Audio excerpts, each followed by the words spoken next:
Hi, this is Andy Cullen and Chris Pomeroy of Growing Up Aspen, and we started to interview a bunch of our friends and found out that we had a bunch of schoolmates that ended up in the entertainment world. So we have to start a new chat podcast called Movie Chat. And today we are here with Fenell Doremus, who got her start into the documentary world with films like Hoop Dreams. So here we are with Fenell Doremus. I think it's interesting because the film festivals used to really be mostly about film, and now documentaries are pulling in a lot of space in a lot of film festivals. In other words, they have film festivals and documentaries. You know what I mean? And so documentaries are getting a lot more space in film festivals than they used to. It used to be, oh, here's one documentary or here's two Yeah. or whatever, you know, There, whereas there's a lot more on the streaming services too. There's like whole sections now. Before you'd only have a couple films or whatever, and now it's like, I mean, a good portion of it, especially on Netflix, is what I've noticed. Like, it may just be my Unfortunately, algorithm. yeah, well, not necessarily, but unfortunately, for documentary filmmakers, all the streamers are not buying any what we call, like what I make is more social issue documentaries. They're not interested in politics. They're not they're buying interested famous in, people stories. Yeah. it's either biopics or true crime. And that's algorithmic. That is because, who knows, like algorithms are so weird. That's what people are watching, and so that's what they're feeding, so that's what they're buying from people or getting people to make, and it's just it's really like cut out, even though 5+ years ago it was totally what they wanted. Now There's it a there's a guy I went to CSU with. He was in my art school, and then we did some writing stuff, a bunch of us together, and it's really geeky, but we used to get out and go to the coffee shops like the beatniks and Yeah. read our poetry to each other, and it was really corny. But anyway, he went on to do some pretty good stuff. I don't know if you're familiar with his name. His name is Brian Knappenberger, Mm-mm. and He's he did Turning Point, the Cold War, and Turning Point, oh, Vietnam, and oh yeah. a bunch of other ones. But Is that Discovery Channel or? no, most of his stuff is Netflix. Let's see what other ones you might have heard of would be The Trials of Gabriel Fernandez. Anyway, if you're not familiar with him, you're not. But anyway, Well, that's Yeah. another thing with documentary. Unless your name is Michael Moore and Werner Herzog, your film is what gets the fame, not necessarily you. In other words, you go to all Mm, the festivals and stuff, but it's like, oh, the maker of this documentary, oh, the maker of this documentary, you know. yeah. And it's yeah, interesting because you can kind of sit back. Same thing with animation. You kind of sit back. It's the animation that gets the fame and stuff. No, I mean, yes, okay, Matt Groening, people know who he is and know his look, Yeah. but most animators, people don't know who they are, you know? Yeah. So it's Yeah. interesting because your material can kind of have its own life and you can kind of sit back, and some people just get so connected and attached and sucked into that world that they can't pull themselves apart from it, you know? Yeah. And documentary, you're so focused on someone else, and then when you put it all together and put it out there, it kind of has its own life, which is interesting, you know. Yeah. I mean, I don't think a lot of documentary filmmakers have gotten into it to become famous. Right. I know, Steve James, who made Hoop Dreams and then went on to make another 10, 12 great films, some of which have been nominated for Academy Awards. He says he has an uncle who still walks up to him and says, "Why can't you make like normal documentaries like Ken Burns?" And he's just like, well, you know, Because my name is not Ken Burns. right. I mean, yeah. So, yeah, you're right. There's just like a handful of them that are famous. Otherwise, we're in an echo chamber. Like we know who each other are, but the Well, it's world, all, yeah, yeah, yeah. That's the thing. It's sort of an inside and I'm thing. sure you guys are like that too. Yeah, You yeah, admire great animators, and you'd mention it to me, and I'd be like, huh? yeah. But documentary is interesting because it really, movies take you into a whole nother world. Hmm. It's a made up story, whereas documentaries are sort of based around something real. So the interest and the fascination is because of that. You know Hmm. what I mean? And so it's you're on a journey, and it's someone else's journey because they made the film.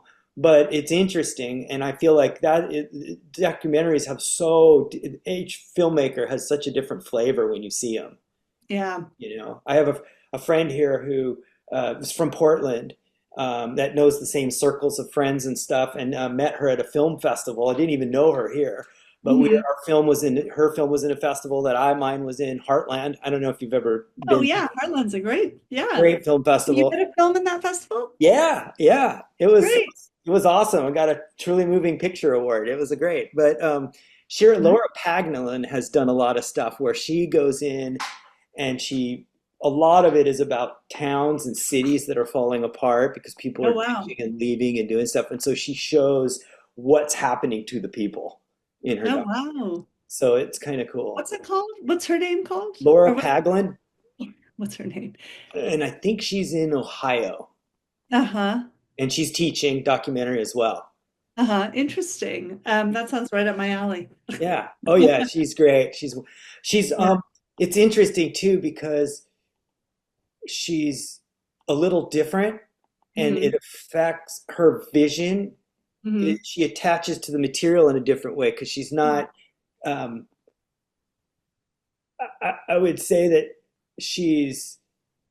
I mean, we're all on the spectrum in some ways, but I Hmm. would say that the way she is, allows her to focus in on something in a certain way, and it's really Yeah. interesting. I felt like That's that's what interesting. I saw from meeting her. I was Yeah. like, wow, okay, I can see why you're a good documentary filmmaker. Wow. It's Yeah. you're just that way. Interesting. Remind me where you guys both are. Wait, Chris, you're on the West Coast? I'm on the East Coast. I'm in Athens, Georgia. That's right. I And knew I'm in that. Portland, Oregon. Oh, you're in Portland. Okay. Yeah, cool. Yeah, it's Well, nice places, I my hear. first real film experience was working on an effects shot for Gus Van Sant's film, My Own Private Idaho. So that Wow. was fun. I was learning on the job. I was helping out Yeah. my mentor and Yeah. assisting basically, but it was cool because you were on the shot. Not only that, I worked at the film lab. So they would Uh-huh. process everything. So all the dailies, I was the projectionist for the dailies when they come in and see what they're doing. And then at the end, you see the film edited together and it's like, oh, there's my shot. And it's like you can see the whole thing when it's all finally put together. It's like, oh my gosh, Yeah. because the whole journey, you see it. Right. How amazing. Oh, Yeah. that's so cool. And so, what do you primarily do? Are you doing like independent film work? Are you I doing commercial I do a work? lot, basically things to do with animation. For a while there, we did commercials, all kinds of different stuff, and then we started playing with animating art. Uh-huh. Actual like painters and Wow. illustrators and stuff. And so we created a technique called motion comics, which became big, and then everybody started to do it. But we Mhm. ended up with like clients for BBC, and we did Torchwood and Doctor Who Oh, and cool. Disney. We did Muppets and Epic Mickey and a couple things. So we started bringing comic books to life. You Yeah. and Neat. that became a big thing. And then Mhm. once that sort of fizzled out, we recently signed up and helped a school safety guy that wanted to get material to interact with kids and sort of be the like something to look at, but not scary real stuff, but just build Yeah. some little animated scenarios so it's not as this graphic in your face, watch out, scary, that kind of stuff. So we ended up doing their whole platform of the Mhm. animation for their whole thing. My Yeah. wife is doing all their materials, all the layout, all the decks, because you've got the decks for the teachers, which are different than the decks for the school Uh-huh. administrators and the teachers, you know. So Wow. So you're actually part of the curriculum of it yeah, all, not yeah, just the yeah. animation piece of it. Wow. So we sort of evolved into different things, and now what I'm doing is I've realized that um, trying to pitch your shows and your ideas and do show running and that kind of stuff is more in the hands of the studios than it is in the hands of the filmmakers. Mhm. And I'm realizing that now there's so many other people, now that the wealth has gone up to a bunch of other folks, Yeah. there's room there now for folks to say, oh, I want a tax write-off. Oh, I want this. And they can get involved in projects and be part of filmmaking and all that kind of stuff. And so what I'm trying to do is develop a project Mhm. where, because of AI, because of technology, because of what's going on, I can start to develop, say, with my friends, we could illustrate the whole character breakdown of like the 12 main characters in our show for Mhm. animation that we drew and designed. And then Yeah. I can throw that into an AI machine, right? Ah, And I can then I can say, okay, now based on these, not yeah. with everybody else's stuff and what everybody else is doing. We'd be a Yeah, yeah, closed yeah. AI So it's still unit. your work. It would be Hmm. our work that we put in, that we train on, that we then say, okay, I need an Indian balloon salesman based on these characters. And all of a sudden, Yeah. we create an Indian character, 45-year-old guy that Yeah. is in that style. Yeah. And so, in a way, I see a lot of that technology is, instead of having a team of 200, which Mhm. again is scary Yeah. because, where do those You 200 don't go? have work. Yeah. But I also feel like, it means you're going to have a lot more small groups of powerhouse people Yeah. doing stuff rather than the bureaucracy of a big organization on something. And so, in Right. a way, it kind of gets you to hone down on what it is that you're trying to do. Again, I Hmm. feel like if you use it for evil stuff, oh my God, the things you could do is just insane, you know. Totally. Yeah. But and so I feel like a lot of what I'm trying to do right now is get in projects where I'm trying to help curb how people are going to use AI. In other words, if you're a leader and you're pushing stuff, people go, "Oh, wow, look what they're doing. Oh, cool." And then they start following you. You know what I mean? Yeah. Yeah.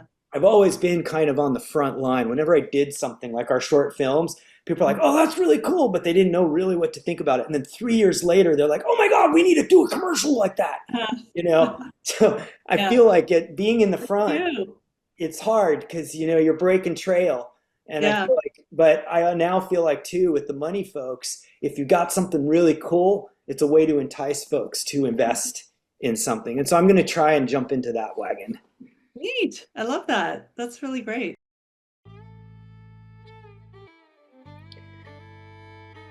Hi, this is Growing Up Aspen.